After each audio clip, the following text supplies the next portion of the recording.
galima papildyti fermentuotą maistą? O, čia puikus klausimas, Irma.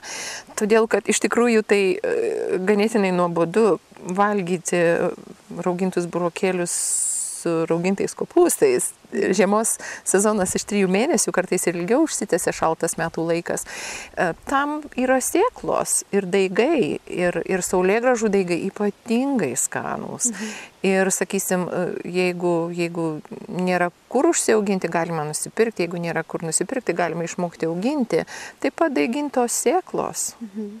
Irgi labai skanus ir sakysim, saulėgrąžas mes išmirkom, padaiginam ir įdedam į maisto kombainą, sumaišom su raugintais kopūstais ir nepaprastai, jeigu dar ištepam ant padėklo ir įdedam į džiovyklę, gaunasi nepaprastai skanus patiekalas. O kaip susišildyti žiemą? Žiemą susišildyti, čia irgi yra ganėtinai klaidingas požiūris, nes tikrai daug žmonių yra, kuriem šąla galūnės, rankos, kojos ir iš vis labai šalta. Mano giliu įsitikinimu ir tom žiniom, kurias aš esu sukaupusi, galūnių šalimas rodo organizmo užterštumą. Sako, aš kūdas, man dėl to šalta. Kodėl žmogus kūdas, kodėl jis negali priaugti svorio? Vėlgi dėl tos pačios priežasties. Organizmo užterštumo. Išvalius organizmą, stipriai aktyviai išvalius organizmą, pats organizmas atsistato ir susitvarko ir žmogus svorio priauga. Jeigu yra kitas būdas. Jeigu žmogui, ta prasme, šalta, tai vadinasi jau, kad kažkas jam negerai. Ta prasme, aišku, jeigu ten bus labai šalta, tai žiemą plikas neįsivaikščios.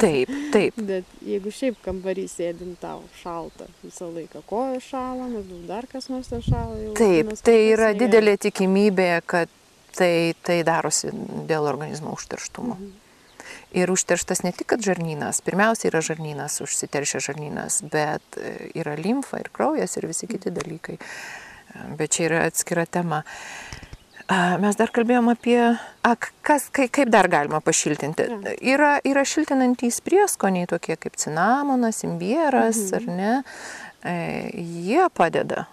Vartojant, sakysim, į kokteilius. Į kokteilius galima dėti, į maistą galima berti ant kaip sako, galima vaisių salotas, pavyzdžiui, jeigu valgom, nors žiemą irgi sudėtinga dėl to, bet yra daromi šilti gėrimai. Be viso to mes galim šiltinti maistą iki 42 laipsnių temperatūros. Nekaitinti, o pašiltinti. Tai vėlgi nebus, reiškia, šalta. Nors kambario temperatūra man asmeniškai nėra šaltas maistas. Juo labiau, kad mūsų organizmas turi tokią savybę, jisai, jeigu mes išgeriam labai šalto maisto, jis prieš virškinant, prasidedant virškinimo procesui, jis turi maistą sušildyti iki kūno temperatūros. Lygiai tas pats ir su karštu maistu, jeigu mes labai karšto prigeriam ar privalgom, organizmas turi jį atvėsinti, kad galėtų normaliai pradėti virškinti. Taip, kad dėl to žaliavalgiai neturėtų labai jaudintis, nes galima.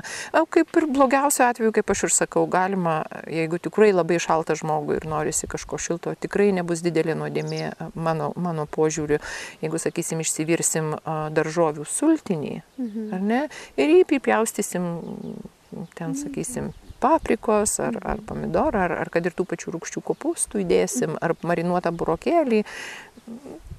Tikrai Aš tai žiūriu tai labai paprastai ir atlaidžiai. Man yra svarbiau ne pati žaliavalgystė 100%, o sveikata. Taip, sveikata.